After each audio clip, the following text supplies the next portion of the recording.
At dahil birthday na ni Manang Rosel bukas, ito na, hinanda na namin yung baboy. Yung baboy pala ay kukulin na ni Boss Efren. Si Boss Efren pala ay siyang tagaritso ng baboy. Napakagaling niyang maghuli ng baboy. Kahit gaano man niyang kalaki, basta't mahawakan niya sa paa, impas na. Ayan o, bubuksan na niya yung pinto para palabasin niya itong malaking baboy. Itong baboy pala ay 75 kilos na ito. Sobrang laki na.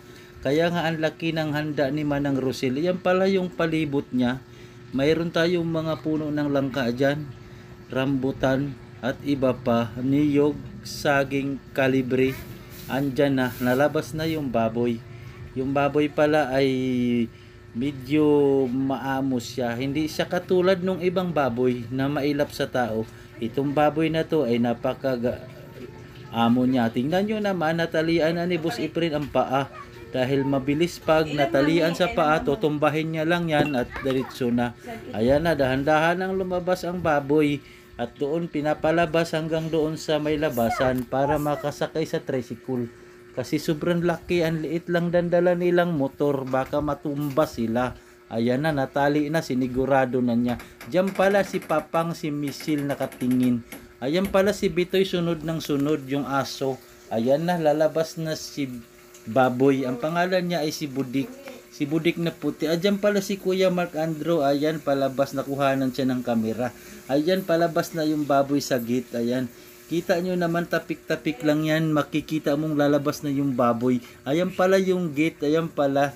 Ayan na palang may okra yung gate nila. Hanggang doon na yan sa labasan, sa may ano nila, sa may labasan talaga. Ayan na yung province pa yan, lupain ng province.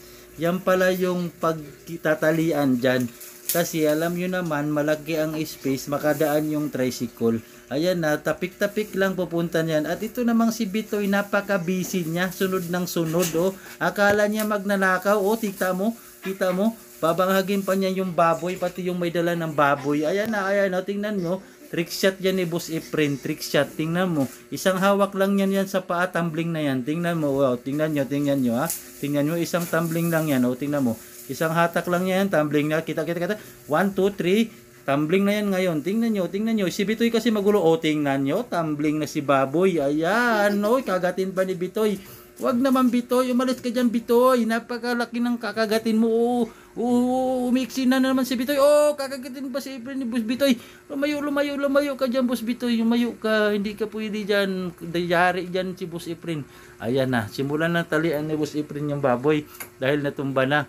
Talagang napaka-expert ni Boss Efren sa mga ganitong trabaho. Ayan, iyak pala yung baboy dyan. Dahil isipin niya, lilitsunin na siya bukas.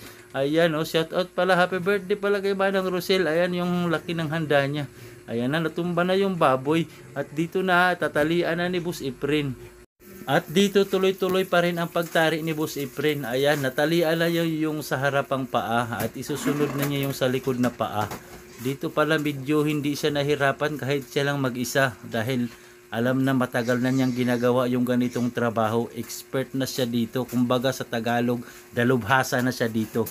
Ayan pala, may piglas-piglas pa yung baboy dahil malaki na nga, sobrang lakas niya.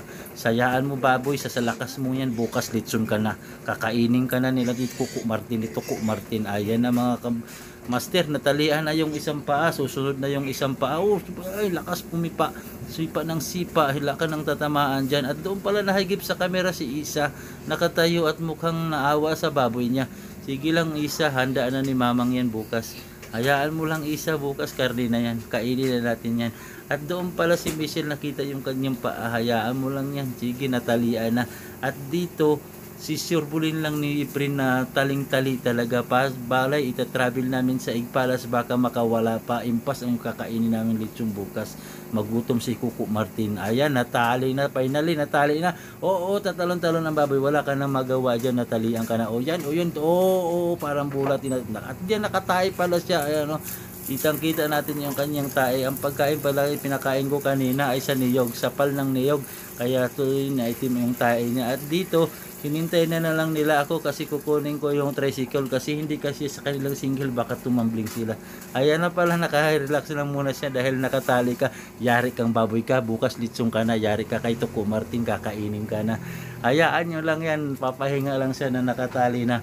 Ayan pala, bukas magmumukbang si Tuko Martin. Tuko Martin pala, isa palang artista, ang Tuko na Martin. Ayan na. Yan na pala, yan nagpapahinga siya at pinupunasan pala ni Boss Efren yung tae dahil ano nung tae, pag tae mabango. Ayan na, talagang tumbling na siya. Tuloy-tuloy lang ang pagpunas natin dyan. Dyan umiksi na, may dalang timba. Hindi na pinaliguan kasi alam naman natin yung tae na dikit. Ayan, mga kamaster, ayan talaga napapahinga na siya. Tuloy-tuloy na yung kanyang pag-iyak dyan at ikakarga na natin sa tricycle yan. Dahil bukas litso na yan. Sarap yan bukas. Abangan natin si Coco Martin ang bibirada dyan sa balat na matigas. Ayan. Ayan mga kamaster, dinala na pala namin ito. Ayan, parating na yung tricycle ko dyan. At ikakarga na namin yan. Pagkatapos namin kakarga, itatravel namin yan sa Igpalas at bukas doon nalilitsonin yan. See you tomorrow, Litson. Impas ka kay Coco Martin. Bantay ka kay Tuko Martin. Si Tuko Martin pala ay walang ngipin at kalbo pangag. Ayan na mga kamaster, Tuko Martin.